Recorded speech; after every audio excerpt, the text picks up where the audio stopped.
Hello दोस्तों, मैं हूं कलीम। मेरे channel brilliant coaching classes by Kaleem sir में आपका फिर से स्वागत है। हम नेक्स्ट टॉपिक की ओर चलेंगे और आपको बता दूं, अगर आपको मेरी ऑनलाइन क्लास, हमारी पूरी टीम है, यदि आपको फिजिक्स, केमिस्ट्री, मैथ्स और बायो की ऑनलाइन क्लास भी चाहिए तो हमारे पास है। अगर आप चाहते हैं तो कमेंट बॉक्स पे अपना नंबर मुझे सेंड करें और ऑनलाइन क्लास के बारे में जानकारी लें। ठीक है, तो आज के वीडियो की तरफ चलते हैं। हमारा वीडियो है, आज का जो टॉपिक है प्रिंसिपल ऑफ कैपेसिटर या हिंदी में कहें संधारित्र का सिद्धांत। यहाँ पर सबसे पहले संधारित्र का सिद्धांत क्या होता है उसके बारे में जान ले। ऐसी चालक या ऐसी युक्ति जिसके आकार या आयतन में परिवर्तन किए बिना ही हम उसके धारिता के मान को बढ़ा सकते हैं, उसे क्या कहते हैं?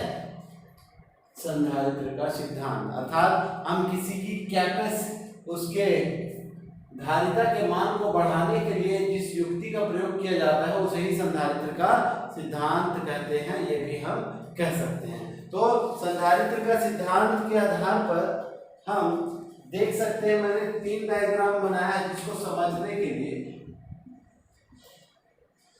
हम कैसे समझे इसको, ये डायग्राम्स को। यहाँ पर फर्स्ट डायग्राम आपको दिखाई पड़ रहा है। जो पहले डायग्राम में हम देख रहे हैं, एक पृथक्कृत एक सिंगल एक प्लेट है जिस पर धन आवेश पूरा दिया गया है, और इस धन आवेश को दिया जब जाता है तो इसका जो मान होता है वो धारिता का मान क्या हो जाता है। और यह ऐसा बोल सकते हैं, जब आवेश दिया जा रहा है तो आवेश दिया जाता है तो Q प्रोपोर्शनल टू V से इसके विभव का मान अधिक हो जाता है। फिर ये पृथक्कृत प्लेट था, तो हम ऐसा लिख सकते हैं कि जब किसी चालक प्लेट को, पृथक्कृत चालक प्लेट को जब क्या किया जाता है, धनावेश दिया जाता है तो उसका क्या बढ़ जाता है, उसके विभव का मान बढ़ जाता है। देन सेकंड पॉइंट में हम आएंगे, और सेकंड पॉइंट पर जब हम बात करेंगे कि कहेंगे जब इस आवेशित चालक प्लेट के नजदीक अन्य अनावेशित चालक प्लेट को रखा जाता है, नॉन चार्जेबल प्लेट, ठीक है, ऐसा कह सकते हैं।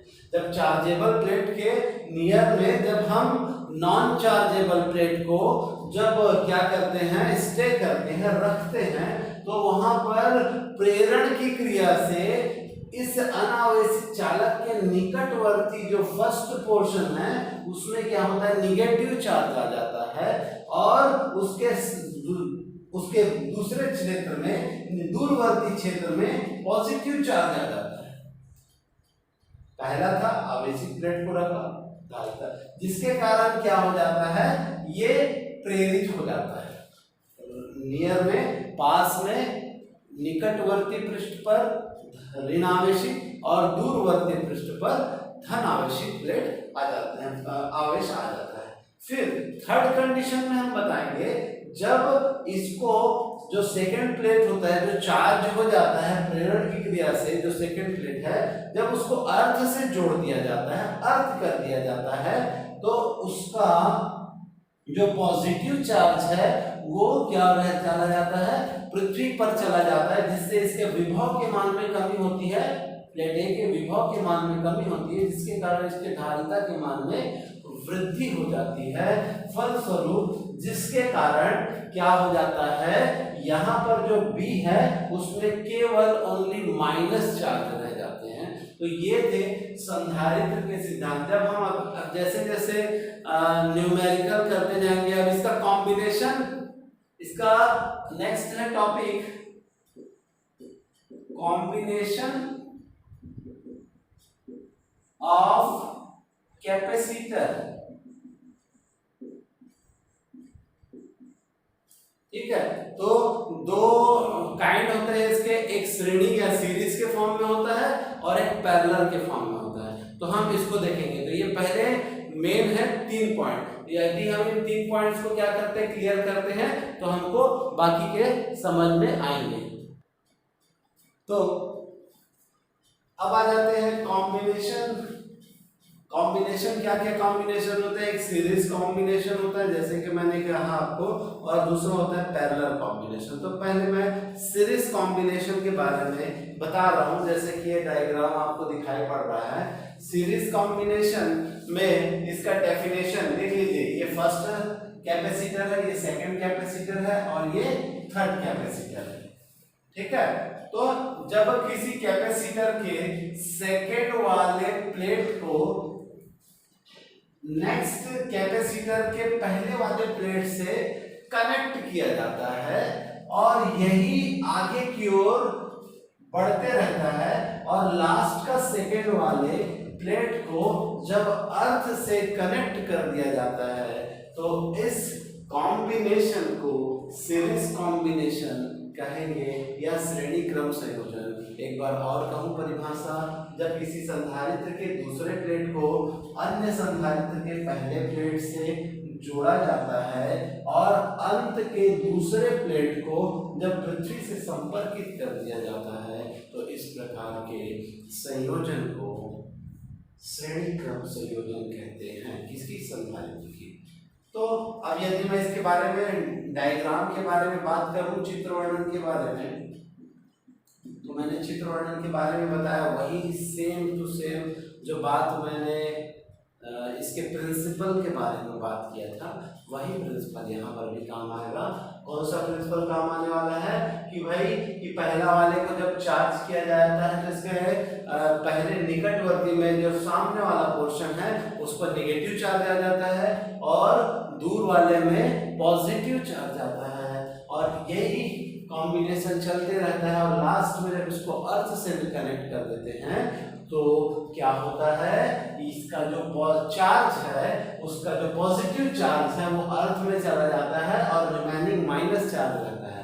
एक चीज मैं बता दूं इसकी आपको कि इसका जो धारिता होगा ये C1 होगी, इसका विभव होगा V1 होगा, इसकी धारिता C2, विभव V2, इसकी धारिता C3, इसका विभव V3 होगा।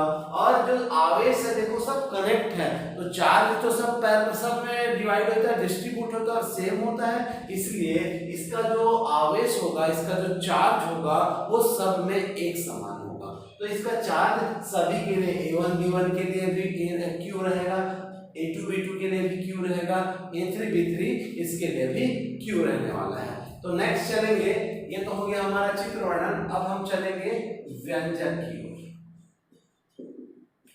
व्यंजक में वही बातें फिर से कहूंगा मैं कि A1 B1 की धारिता C1 विभव V1, A2 B2 की धारिता C2 विभव V2, A3 B3 की धारिता C3 विभव V3, और सभी के जो आवेश है एक समान आवेश Q है। तो A1 B1 के सिरों पर विभव, फर्स्ट पॉइंट, A1 B1 के सिरों पर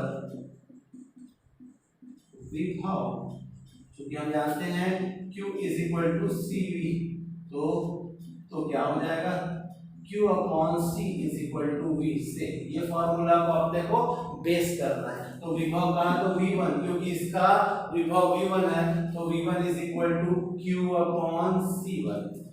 इसी प्रकार क्या कहेंगे, A2 B2 के सिरों पर विभव Q upon C2, A3 B3 के सिरों पर विभव V3 is equal to Q upon C3।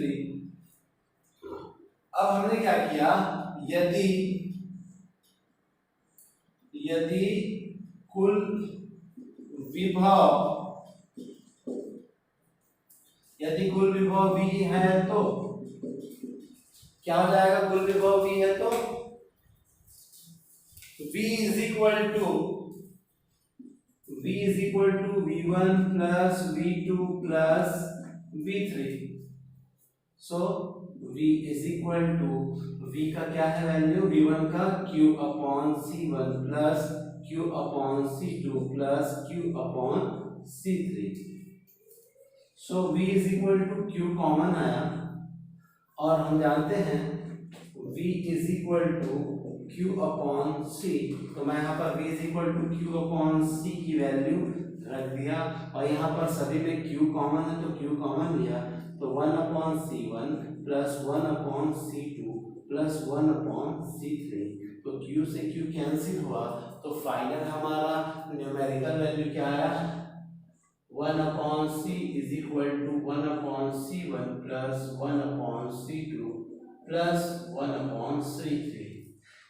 ये था हमारा सीरीज कॉम्बिनेशन का न्यूमेरिकल, फाइनल न्यूमेरिकल। तो ये बता देंगे कि किसी भिन्न बहुत सारे जब दो या दो से अधिक संधारित्रों को जब श्रेणी क्रम में जोड़ा जाता है तो उनके धारिताओं के व्युत्क्रमों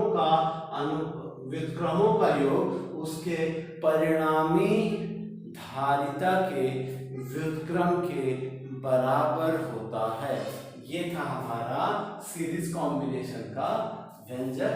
पहले चित्र बनाना है, फिर चित्र वर्णन करना है, चित्र वर्णन के बाद हमको न्यूमेरिकल फॉर्म में आना है। तो हम देखेंगे, इसके बाद चलेंगे हम सीरीज के बाद पैरेलल कॉम्बिनेशन में चलेंगे। तो आप इसको देख लीजिए, अगर ये इजी लग गया तो वो और बहुत इजी लगेगा, देख लीजिए।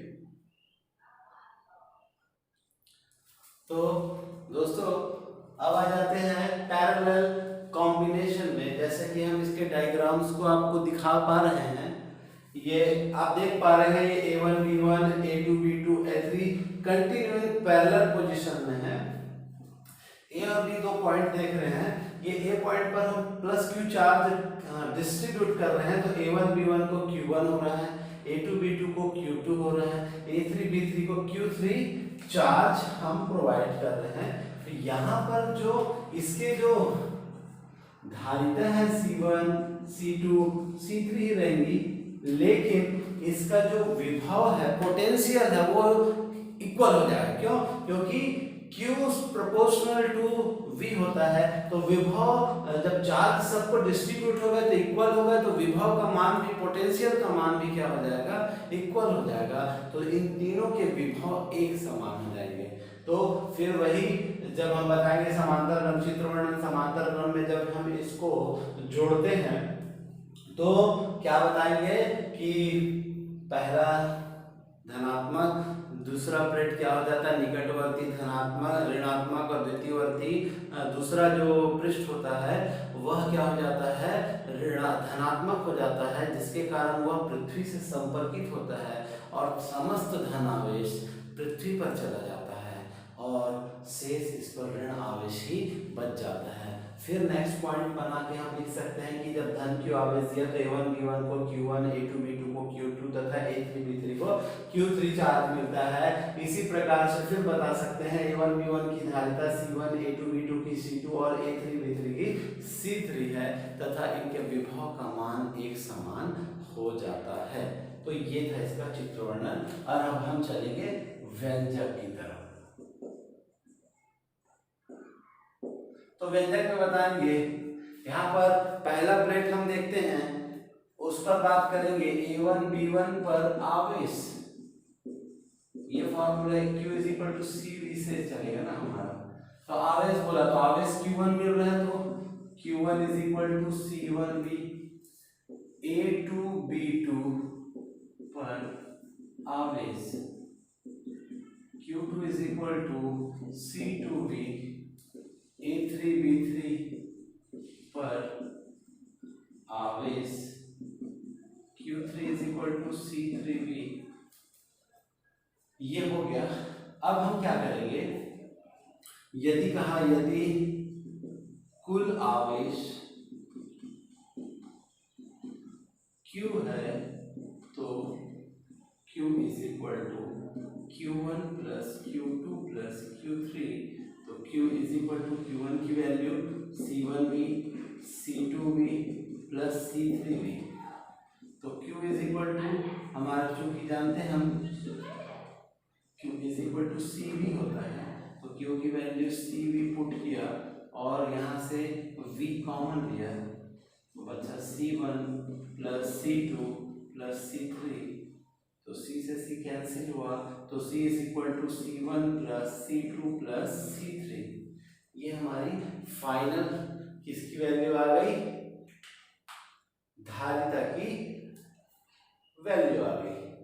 ठीक है, तो ये होता है पैरेलल कॉम्बिनेशन का फाइनल धारिता का व्यंजक, जिसमें हम इसका निष्कर्ष कैसे दे सकते हैं कि समांतर क्रम में संयोजित विभिन्न संधारित्रों के धारिताओं का योग उसके परिणामी धारिता के बराबर होता है। यही आपका पैरेलल कॉम्बिनेशन का फाइनल न्यूमेरिकल फॉर्म है। तो दोस्तों ये जो है इस पर न्यूमेरिकल भी बनते हैं, इस पर डायग्राम के बेस पर न्यूमेरिकल भी आते हैं। तो हम जैसे जैसे टॉपिक पढ़ते हैं तो मैं आपको इसके न्यूमेरिकल भी बताऊंगा।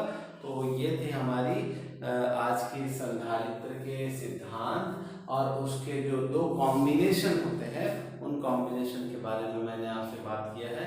तो आपको वीडियो कैसा लगा, और ज़रूर इस वीडियो को अपने फ्रेंड्स को शेयर कीजिए और मेरे चैनल को सब्सक्राइब करें, लाइक करें और अपने फ्रेंड्स तक पहुंचाएं ताकि आपको नए नए अपडेट्स मिल सके। तो तब तक के लिए धन्यवाद।